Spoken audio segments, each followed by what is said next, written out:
So now we're going to load in landscape C001, and we're going to switch over to the B camera from group B, and we are going to use this to start out with and bring it into our zone ecosystem. But what we want to take a look at is making sure our values are set for our distribution overall, and kind of like we did before where we were rendering out to see what we'd like to use. So I'm going to select our landscape, open up the material, and add in a layer. Now what I can do is just hit the X, which is going to add in a blank layer.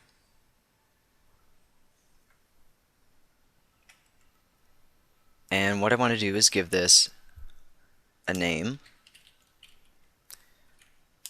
and I'm going to call this EcoPop 001.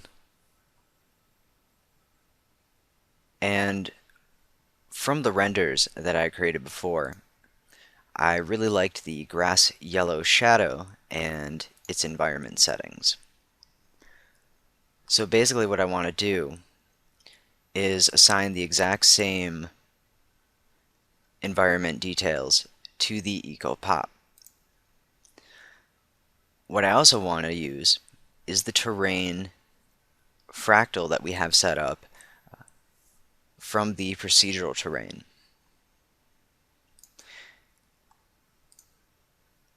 So what I want to do is take our bump, and first what I want is to set our depth to 0.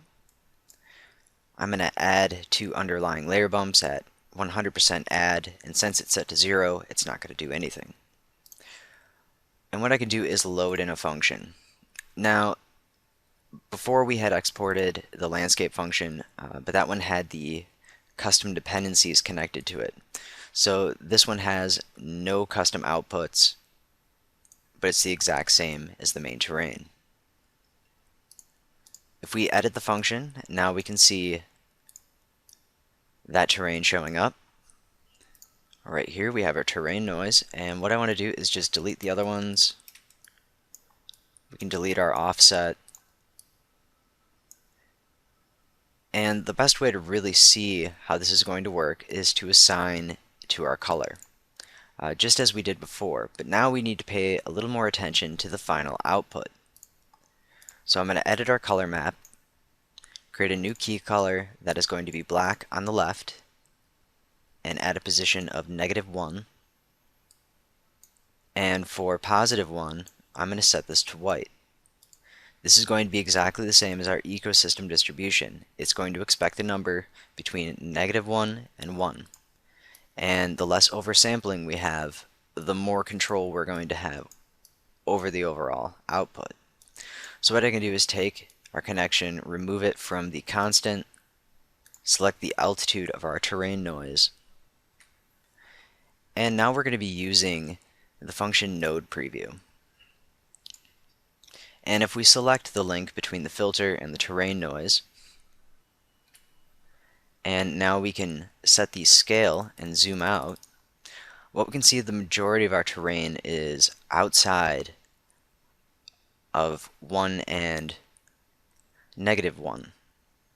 And we have automatic extension on, which is set to 4.82, which means we are going well beyond the range that we need. So what we can do to get that range down is select our terrain noise, and with the terrain selected, now we can also see the output, and we don't just need the link. Although if you have any filters or anything like that, you will need to make sure you select either the links between or the filter itself. Our gain is set to 1.5. If we reduce our gain, it is going to reduce the output. So now we can see we're just a little bit over, and bring this down, and I'm going to type in a value of 0.2. And our extension is set to 1, which means we are within the bounds of the +1 and the -1, which we can see on the top and the bottom. Now, because we don't have the environment settings changed yet, we're not really going to be able to see a preview. So let's just close out the node preview. I'm going to click OK. And we need to take our settings from the grass yellow shadow, which uses the preferred orientation around opposite of the sun, to populate more behind the higher peaks. It's a pretty good distribution and it looks good. So we need to just copy these settings over into the environment of our EcoPop.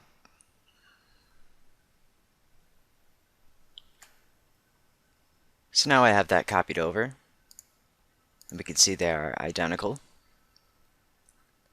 I'm going to click OK, and we're going to start to see the preview showing up in the main camera preview. I have my preview quality set to fast, which means some of the finer details may not show up. But one thing we can see is the noise showing up because we have gray areas and also the white areas. So not only do we have the environment settings affecting this, but also the noise itself.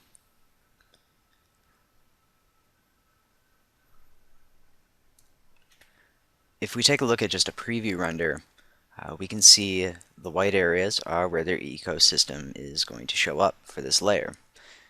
And there aren't a whole lot of white areas. Most of the white spots that are showing up are actually highlights from the rock layer. So what I want to do is go back into our material. We're going to edit the function, and now I'm going to add a filter in between this connection.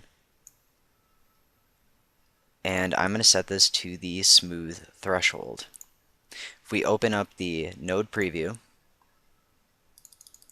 and zoom out, we'll be able to see where it's being clipped. I'm also going to move some of these windows out of the way so that we can see our preview showing up. And now we can see a lot of black, and we have a much harsher contrast. And if we increase the threshold, we can see there's even less of the white areas showing up. And you can really get a good sense of what this filter is doing to our fractal looking at the function node preview.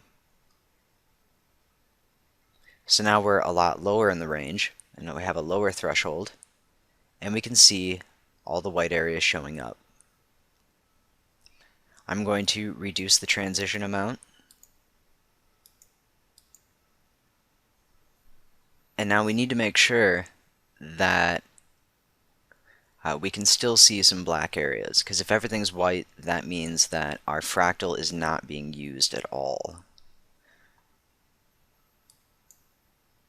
We can also adjust the high and low range. But I want a nice, even distribution of this material. So now we can see we have these nice little patches showing up and some black areas, which means that we are using the fractal to remove what we don't want.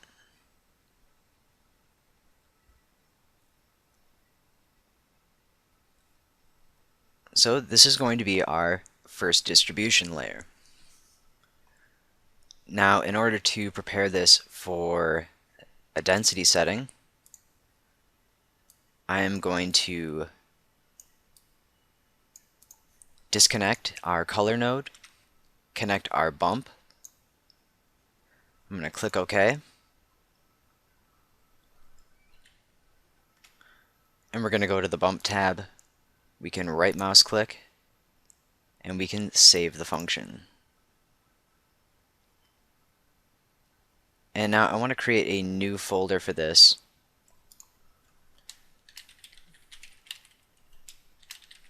And call it EcoSystem Density. So this is our terrain noise with yellow shadow environment.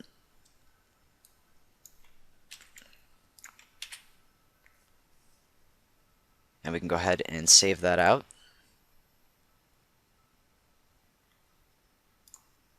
Although the environment will not be saved, we still have that just as a reference.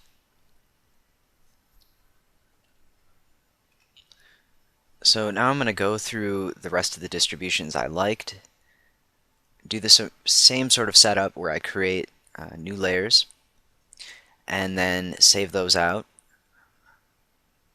Since the bump is null, we can use that channel and import the function in later once we start working on the other part of the scene.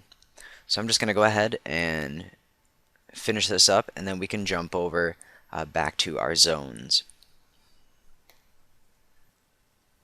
and set up the actual ecosystem layers.